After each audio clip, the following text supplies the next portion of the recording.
Vamos começar este Petrotalks, terceira edição, e eu vou pedir à Helga Silva que venha até aqui. Ela vai-nos fazer um painel informativo, vai-nos fazer a análise do mercado petrolífero nacional e internacional, com os dados disponíveis, naturalmente muito influenciado pelo Covid-19, que até tem nome de plataforma, né? Certamente que no mundo há uma plataforma de petróleo chamada Covid-19. Normalmente os nomes também das plataformas são estes, mas como sabemos está a influenciar bastante o setor petrolífero.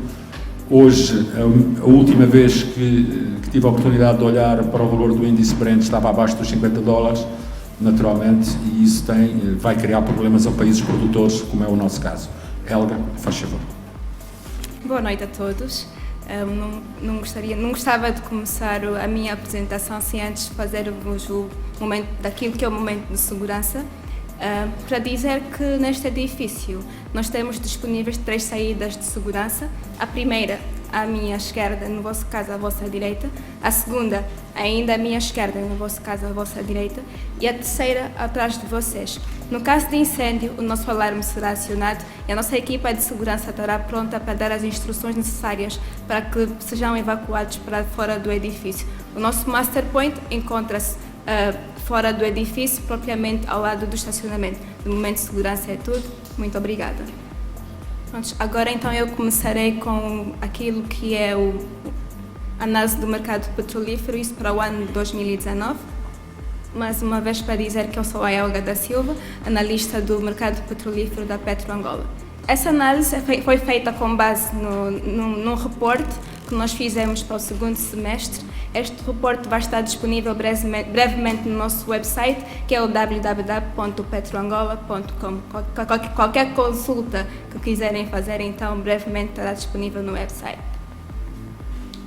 Nós fizemos uma comparação relativamente à produção angolana para o ano 2018-2019, para dizer que a nossa produção encontra-se em declínio acentuado de 7% e que em 2019 Angola produziu 1,502 milhões de barris por dia, ao passo que em 2019 produziu 1,387 milhões de barris por dia.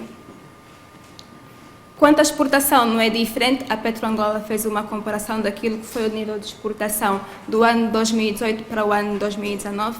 Igualmente, a exportação encontra-se em declínio, na ordem de 7,5%, e para dizer que Angola exportou para o ano 2018, em média, 1,461 milhões de barris por dia, e para o ano 2019 Angola exportou 1,364 milhões de barris por dia. Quanto à exportação por blocos, o bloco 17 continua a ser o bloco angolano que mais exporta petróleo em Angola, com uma média de 25,07%, seguido do bloco 32 com 15%, o bloco 0, que é operado pela companhia Chevron com 12%, e o restante do remanescente de 48% é exportado pelas outras companhias. Quanto à exportação por companhias, a concessionária nacional continua a ser o órgão que mais exporta petróleo em Angola, com uma média de 21%, seguido da Total com uma média de 15%, a Sonangol Pesquisa e Produção 14%, a ENI com 10% e o restante do remanescente 49,93% para as outras companhias. Quanto aos destinos, a China continua a ser o maior destino do petróleo de Angola, em partes por causa da dívida que Angola tem com a China. 13% é usado domesticamente e refinado na refinaria de Luanda. Quanto a 8% dos destinos do petróleo de Angola vai para a Índia e o restante 13% para outros países, nomeadamente os Estados Unidos, o Reino Unido, a Espanha, entre outros. Quanto à exportação pela OPEP, a Arábia Saudita continua a ser o maior membro do cartel que mais produz petróleo, com uma média de 9,83 milhões de barris por dia, ao passo que a Guiné Equatorial é o membro que menos produz petróleo pela OPEP, com uma média de 0,11 milhões de barris por dia. Angola encontra-se na 7ª posição, com uma média de 1,39 milhões de barris por dia.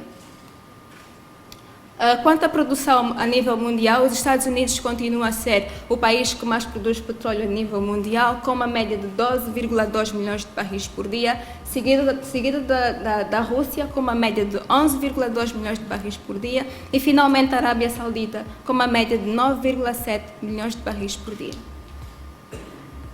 Isso é um spot daquilo que é o total da oferta de petróleo disponível a nível mundial, para dizer que dos 100%, 69,92% é produzido pelos países não OPEP, ao passo que 30,16% é produzido pelos países OPEP. 61% do petróleo disponível a nível internacionalmente é produzido pelas companhias nacionais, ao passo que 39% é produzido pelas companhias internacionais. Angola encontra-se numa posição de 1,3%. Relativamente ao mercado do petróleo é tudo. Muito obrigada.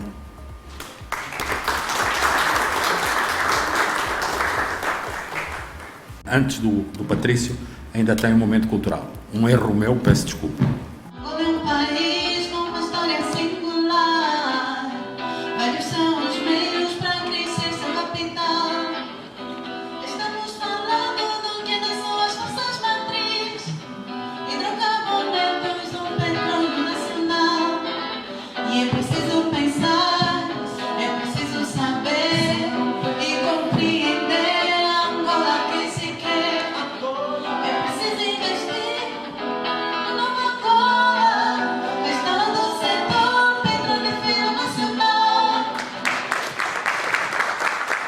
Eu penso que é a primeira música que eu ouço sobre o setor abordado desta forma. Queria recordar aqui que a PetroAngola desafiou este grupo a fazer uma música sobre petróleo, com uma base que existia de uma letra, mas que depois em conjunto e acabou por correr bem. Parece-me que esta música está aqui, pelo menos um candidato a um hino, já que se vai falando tanto de hinos, está aqui também um candidato. Uma salva de palmas para eles, não é?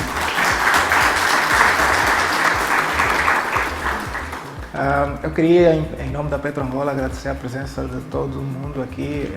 Hoje é um dia muito especial para nós, para além do tema especial que nós achamos que é o tema central para a indústria petrolífera angolana no momento, que é a questão da reestruturação, mas hoje também é um dia especial porque é o dia que o projeto PetroAngola completa 1 ano de existência, né? Então é uma data de celebração.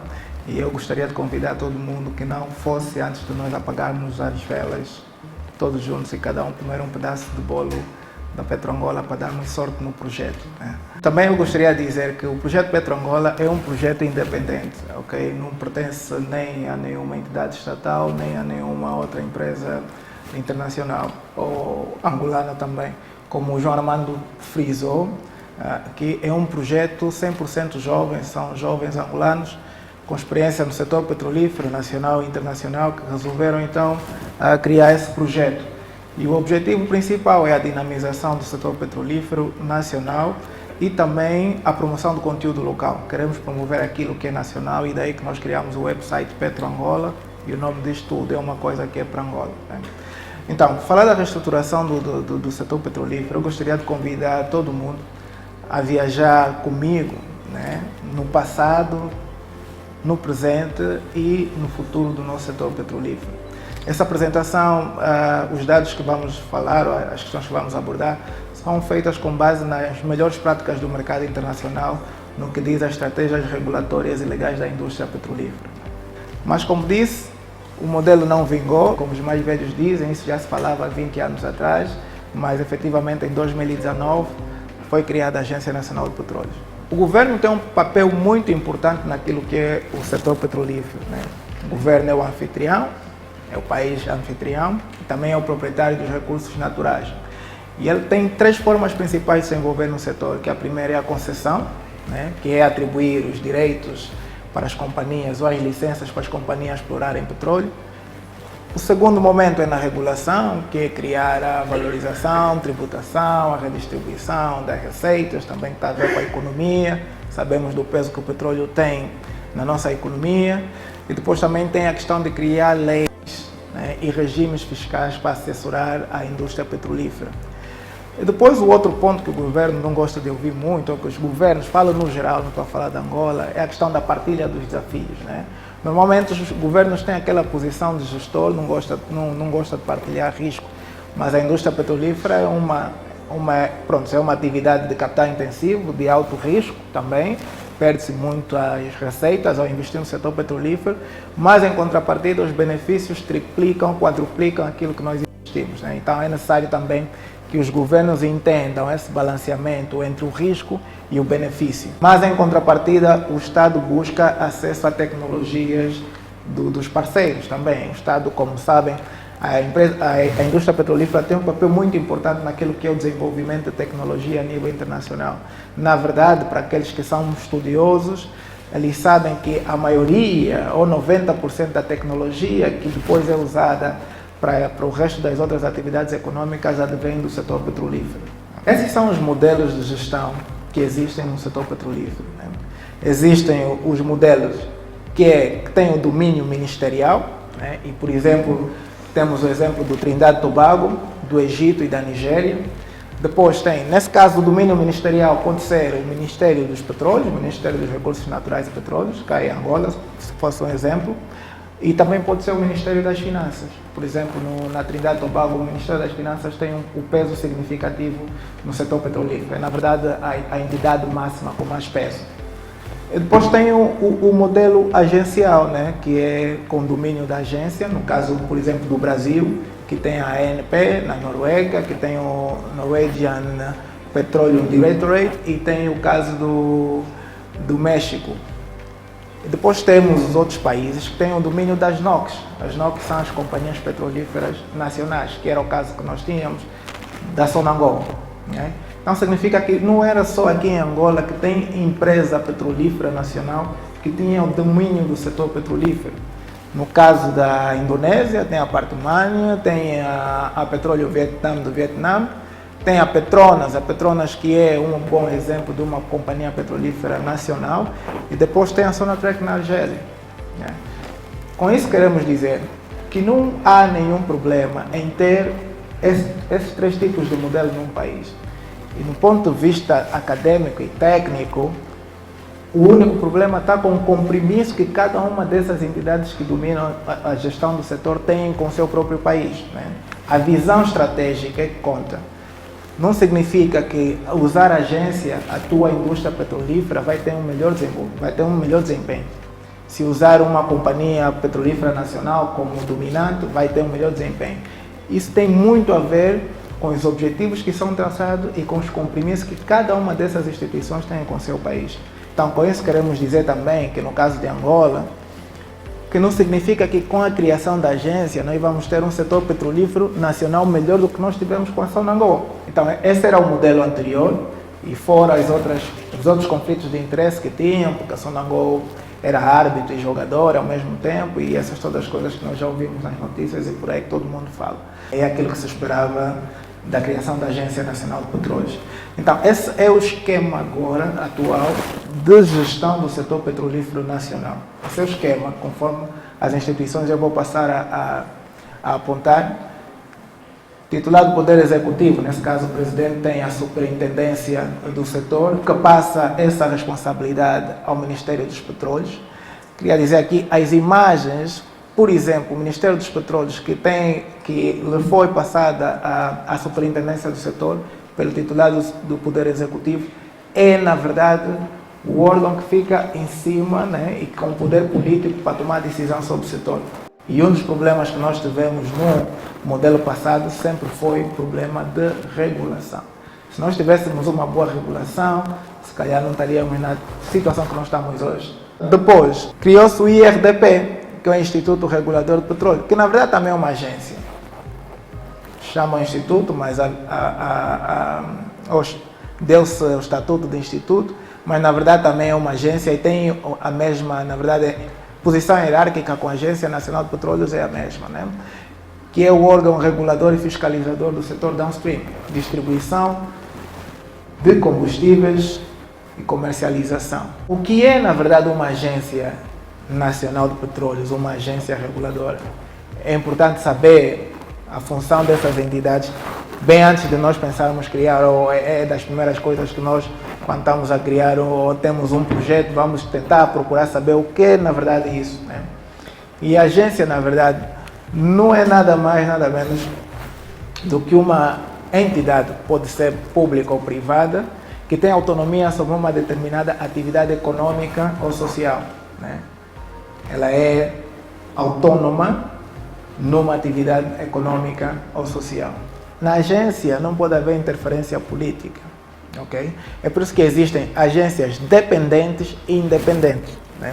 Nos países tem agências independentes, por exemplo, nos Estados Unidos, que tem o FBI e tem também o Texas Railroad, que é uma das agências do Texas para petróleo. Essas agências, o poder político não tem influência nenhuma. Quer dizer que a decisão também não pode ser tomada por uma única pessoa, tem que ser 5, 6 especialistas que sentam e vão abordar o tema e chegar a uma conclusão. Se o nosso modelo não funcionou, o modelo passado, é porque tivemos problemas que fizeram com que nós não funcionasse. E um dos problemas está na capacidade institucional do Estado, que continua a ser muito baixa, né? Então, nós precisamos ter técnicos bem formados para podermos responder efetivamente para a nossa indústria. Se a Sonangol não tiver sucesso, toda a nossa indústria petrolífera não terá sucesso.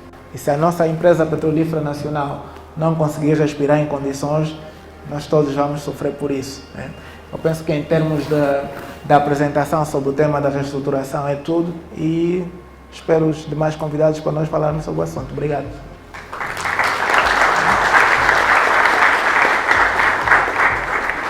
Vamos começar aqui por este lado, primeiro por quem não está diretamente envolvido. O que é que acontecia? Nós estávamos com a função concessionária da regulação degradada. Era preciso encontrar uma solução. Eu, na altura, quando se criou a agência, fui crítico, mas não por criação da agência, foi o momento em que se criou a agência. Porquê? Porque a Sonangol estava cheia de problemas, alguns ainda não os resolveu, problemas que implicavam negociações com os seus parceiros na parte do upstream, implicam dívidas, muitas dívidas que ela não consegue amortizar por questões que estão além de Sonangol, o problema de subsídios de combustíveis. O Patrício fez uma bela descrição e chamou-nos a atenção de uma coisa fundamental, é que só ter a agência, criar a agência, não resolve. A arrumação da agência e da Sonangol será ao mesmo tempo, ou por onde é que se vai, como é que se vai arrumar o setor do combustível? Não, por aquilo que nós observamos na sua apresentação do 44º aniversário da Sonangol, através do seu PCA, há um desafio muito importante que a Sonangol tem para os próximos 7 anos, que é aumentar, portanto, a sua produção. Tem a sua cota, exatamente. Portanto, é um desafio grande que envolve grandes recursos. Estamos a falar nos próximos 7 anos de a Sonangol atingir os 7%. Portanto, para atingir os 7% tem um desafio enorme. De qualquer das formas, nós pensamos que a Sonangol, para além das perspectivas que tem para os próximos 7 anos, tem outro desafio também, que é criar, diríamos assim, postos de trabalho. É fundamental, se nós formos olhar para a condição do país e voltar também aos temas económicos, é que nós ainda somos um país que, embora produtor, é um país que vive de importações, não é? Estamos a dizer que cerca de 80% daquilo que é consumo nacional de derivados é proveniente de outros países e que esta condição de importador tinha ou terá que ser resolvida. E é resolvida quando nós não só garantimos uma cota de produção permanente para a Sonangol, significativa, mas também quando existem condições de refinação aceitáveis, permite a junção do melhor de inteligência aqui existir para que o papel do regulador seja atribuído aos reguladores e a Sonangol, como empresa, se foque naquilo que é a parte mais operacional. O que nós vamos ver é a real mudança no setor petrolífero com a criação da agência. De momento não aconteceu nada de novo. Foi simplesmente a transferência da função concessionária para a agência e nós, recebemos, como o nosso PCA dizia, nós recebemos um carro andar a 200 a hora, não podíamos pisar no travão e tivemos que continuar. E é isso que a agência fez até agora. Mas a agência já está na fase de optimização e a começar a definir os seus próprios princípios para poder então aparecer como uma agência de facto que é reguladora, concessionária e fiscalizadora. Quando a decisão já está tomada, já não se pode fazer nada. Temos é que ver daquilo que se decidiu como é que nós podemos contribuir para melhorar, porque depois o benefício é para todos nós, todos estão aqui na sala vão se beneficiar. Não houve auscultação para a criação da agência. Pelo menos não me ha percebido nenhuma sessão de auscultação para criar a agência, né? Tem muita gente angolana, eu costumo dizer, internacionalmente e dentro daqui do país, tem muitos angolanos que têm alguma palavra para falar sobre o setor. E quando nós tomamos uma decisão muito importante como essa, é importante incluir consenso, né? Isso é uma das coisas que não aconteceu. A Sonangol, em 92, quando criou a Sonangol Pesquisa e Produção, foi exatamente com esse objetivo de ter a Sonangol EP como concessionária e a Sonangol Pesquisa e Produção focada na atividade de exploração e produção. Isso está lá escrito no website da Sonangol. Então significa que se nós pensarmos que nós estamos a criar a agência para permitir que a Sonangol se foque na sua atividade principal, já foi feito em 92 e não funcionou, né? Então nós temos que olhar, por exemplo, se nós estamos à procura de uma entidade que tenha uma capacidade de regulação livre de interferência política, livre de corrupção também, que é um tema que não foi colocado aí, mas na verdade é isso, né? Se é efetivamente aquilo que nós estamos a procurar com a criação da agência. Primeiro, estou de acordo com o que aconteceu em termos de criação da agência neste momento. Eu vi o Dr. G. Oliveira a mostrar que teve no início algumas reticências em relação à criação da agência e no final percebeu que era necessário a criação da agência, mesmo com os problemas que a Sonangol enfrentava na altura. Porque o que eu percebi dentro da Sonangol é que houve sempre a ideia de protelar a criação da agência. Não houve, nunca, houve discussão sobre o assunto, houve discussão em relação à separação da concessionária, da atividade concessionária, mas não se levou avante. Não se levou avante porque as pessoas tinham sempre o interesse de ter tudo, né? Ter a parte concessionária, ter a regulação e ter a operação. Quanto à regulação, há uma coisa que devo dizer. A primeira lei, ou a lei anterior à atual lei das atividades petrolíferas, a atual lei 10/04, dava poderes de regulação à Sonangol. Eu gostava de dar os parabéns à Petrotalks. Estão a fazer aquilo que nós, os mais velhos, não conseguimos fazer. Pensar nas questões fundamentais do país, não é? Aliás, este país foi ensinado a não pensar, a começar pelas escolas. E se existe já este órgão que está a pensar nas questões do país, isto é muito bom. E a questão do petróleo é uma questão que, para Angola, é uma questão fundamental, pelos dados que aí foram avançados, o peso que o petróleo tem na nossa economia e nas nossas vidas. Se calhar devíamos começar a ver a questão do petróleo desde crianças, né, da escola primária. Mas isto não acontece e há uma profunda ignorância, como aliás o Patrício aqui referiu, relativamente ao petróleo, e não só das pessoas em geral, mas dos grandes quadros nacionais. O petróleo foi sempre uma coisa muito escondida, apesar de ser a coisa com a qual nós mais lidamos.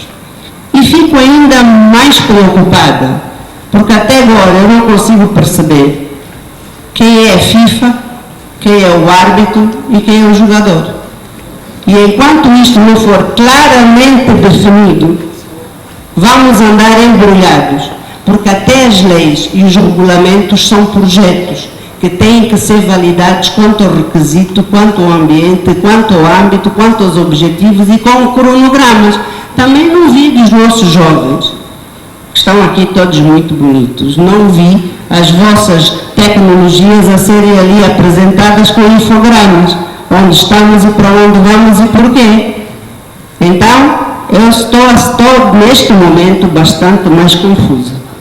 Agradeço que me ajudem porque 2 mil kwanzas não é muito, vai dar para pagar o café. Mas o meu tempo eu vim aqui para aprender. Muito obrigada. Quero dar os parabéns aos promotores deste encontro, mas eu queria só começar por uma estatística que os americanos fizeram. Eles dizem que, desde que nós nascemos até a altura em que morremos, o período em que as pessoas são mais produtivas, o pico, é de 50 a 65 anos. É ali onde as pessoas acumularam maiores experiências e podem contribuir melhor para o país. O segundo período é aquele em que as pessoas têm o potencial, têm força e querem aprender mais. Eu gostaria de ter-me ali a explicação, a preocupação do Sr. Sebastião. Na verdade, nós vamos ter conflitos de geração. O Bill Gates tornou-se o homem mais rico do mundo, só tinha 44 anos, quando se tornou o mais rico do mundo. Não julguem que é preciso ser velho para poder lidar com grandes dinheiros. Aqui também, quer dizer, agora para lidar com dinheiro temos que ser velhos na medicina. O Ministério dos Petróleos, para tomar uma decisão, precisa de estudos, precisa ter instituições que forneçam estudos. A própria agência não pode ter mais uma posição política, tem que ter uma posição técnica para fornecer matéria suficiente para o ministro tomar a decisão. Porque senão é política aqui embaixo, política em cima e o técnico fica de parte. Porque se nós fizermos um estudo conforme nós estamos a fazer agora, em Guiana, né? Porque o problema não está só em produzir petróleo.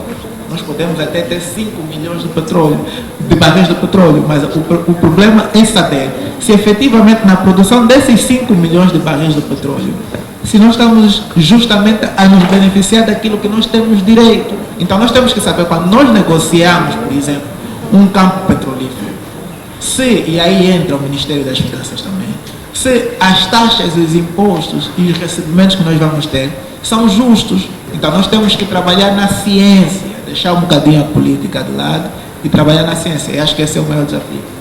A agência de facto não é nem será uma agência política. A agência é técnica. Estudos que efetivamente têm sido feitos e foram feitos durante esses anos todos. Conflito de gerações, do meu ponto de vista, não existe.